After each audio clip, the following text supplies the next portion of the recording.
Bonjour, bienvenue dans cette nouvelle capsule vidéo où nous allons revoir les tests d'identification des ions. Premièrement, comment identifier donc les ions chlorure de formule chimique Cl- présents en solution?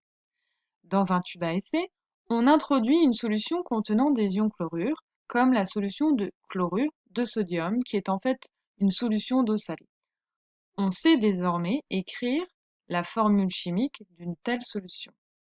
Elle s'écrit Na+, plus Cl-. On ajoute en fait un réactif à cette solution. Ce réactif, c'est une solution de nitrate d'argent. Alors, une solution de nitrate d'argent, la formule chimique s'écrit Ag+, plus NO3-. Lorsque l'on va ajouter ce réactif, cette solution détectrice, qui va permettre de mettre en évidence les ions chlorure dans la solution que l'on a introduit de prime abord dans le tube à essai, il va se produire une réaction chimique. Et on va obtenir dans le tube à essai un précipité blanc de chlorure d'argent qui a la particularité de noircir à la lumière. Alors un précipité, c'est quoi? Un précipité, ce sont des particules solides en suspension. Autrement dit, ici, on a l'ion argent qui a réagi avec l'ion chlorure pour faire un précipité de chlorure d'argent. On va donc écrire le bilan de cette réaction chimique de façon littérale. L'ion argent plus l'ion chlorure donne un précipité de chlorure d'argent. On retrouve donc à gauche de la flèche les réactifs et à droite de la flèche les produits. En tout cas, le produit ici. On remarquera aussi que les ions nitrate et les ions sodium ne participent pas à la réaction chimique. On dira donc que ces ions sont des ions spectateurs. Désormais, on souhaite écrire l'équation chimique de cette réaction. Une équation s'écrit toujours avec les formules chimiques des composés et non sous forme littérale. Donc l'équation chimique ici, c'est Ag++ plus Cl- donne AgCl. Alors pour les collégiens en particulier, vous verrez que j'ai rajouté en fait entre parenthèses ici euh, des petites lettres AQ, donc pour dire aqueux, parce que des ions sont toujours en solution aqueuse. Voilà, on précise l'état physique de l'espèce chimique. Tandis que pour le précipité, on a dit qu'un précipité, il est sous une forme solide, ce sont des particules solides en suspension. Donc on met S pour dire qu'il est à l'état solide. Voilà. Et on vérifie toujours qu'une équation chimique est correctement équilibrée. Donc on verra ça plus tard pour les collégiens et pour les lycéens, vous devez être capable donc d'équilibrer une équation chimique avec des coefficients stoichiométriques. Ici, il n'y a pas de coefficient stoichiométrique à rajouter. L'équation chimique est correctement équilibrée. Désormais, on a vu comment identifier les ions chlorure. Maintenant, on souhaite identifier les ions cuivre 2 présents en solution. Donc, ion cuivre 2 ou ion cuivre, Cu2+.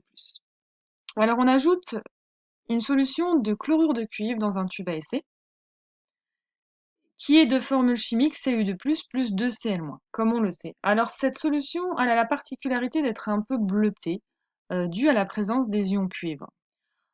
Pour mettre en évidence les ions cuivre présents en solution, on ajoute un réactif, une solution détectrice que l'on appelle l'hydroxyde de sodium.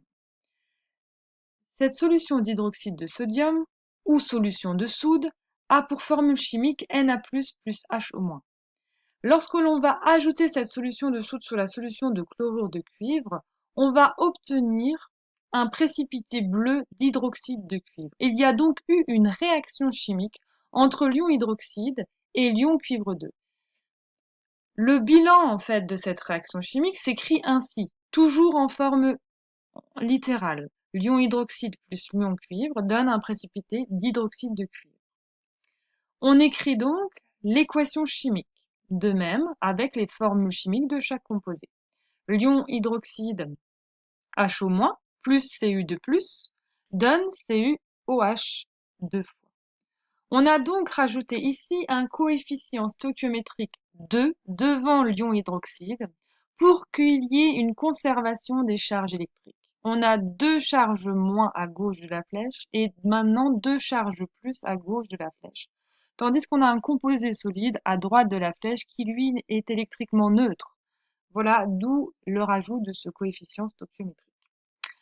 Ensuite, comment identifier les ions fer2 présents en solution? Alors, on prend une solution de chlorure de fer2, dont la formule chimique s'écrit Fe2+, plus 2Cl-.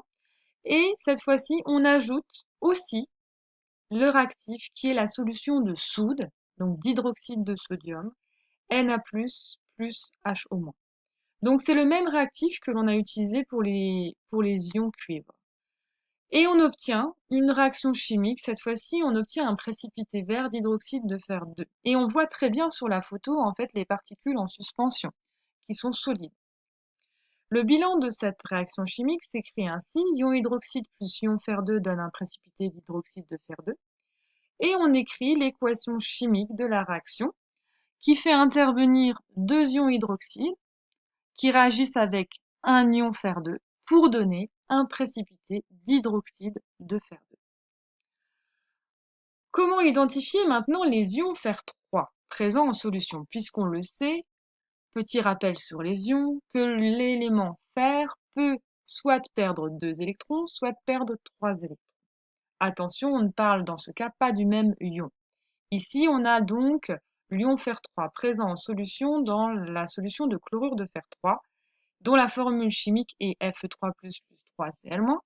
Et on ajoute toujours le même réactif, qui est la solution de soude, notre détecteur, d'accord, qui s'écrit Na+, plus HO-. En ajoutant cette solution d'hydroxyde de sodium sur la solution de chlorure de fer3, on a aussi une réaction chimique, mais cette fois-ci, le précipité, il est de couleur rouille, et il s'intitule hydroxyde de fer3. Écrivons désormais le bilan de cette réaction chimique. Alors le bilan s'écrit ainsi: ion hydroxyde plus ion fer3 donne le précipité d'hydroxyde de fer3. Maintenant, l'équation chimique donne 3 ions hydroxyde réagissent avec un ion fer3 pour donner FeHO3 ou FeOH3.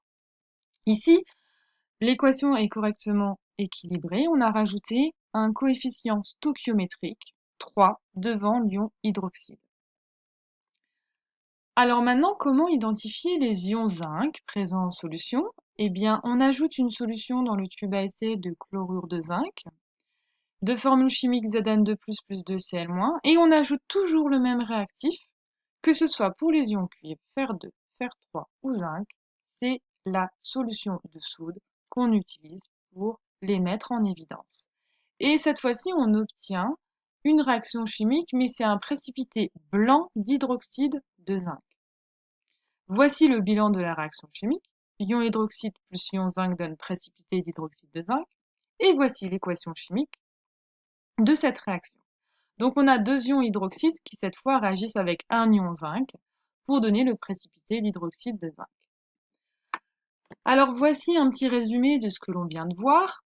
L'ion chlorure, donc, il réagit avec l'ion argent qui est présent dans le nitrate d'argent pour donner un précipité blanc de chlorure d'argent, tandis que les ions cuivre, fer2, fer3 et zinc réagissent avec la solution de soude et on obtient un précipité de couleurs différentes selon l'ion que l'on a mis en évidence. Voilà, ce tableau est bien sûr à savoir par cœur. Pour savoir si vous avez tout compris, eh bien on va faire 3 petites applications. Première application. Je souhaite tester la présence d'ion chlorure dans une solution inconnue. Quel réactif dois-je utiliser? À votre avis? Je vous laisse 2 secondes. Facile. La réponse est une solution de nitrate d'argent, bien entendu. Et on va obtenir un précipité blanc de chlorure d'argent. Deuxième petite application, je souhaite tester la présence d'ion fer2 dans une solution inconnue. Quel réactif dois-je utiliser? Très facile. La solution que l'on doit utiliser, le réactif, c'est la solution de soude, bien entendu. Si le test est positif, quel est le nom et la couleur du précipité obtenu? Alors, on a vu précédemment que les ions fer2 réagissent avec l'ion hydroxyde présents dans la soude pour donner un précipité vert d'hydroxyde de fer 2. Troisième petite application, je décide de mélanger une solution de chlorure de fer 2 avec du nitrate d'argent dans un tube à essai. Y a-t-il la formation d'un précipité dans le tube à essai?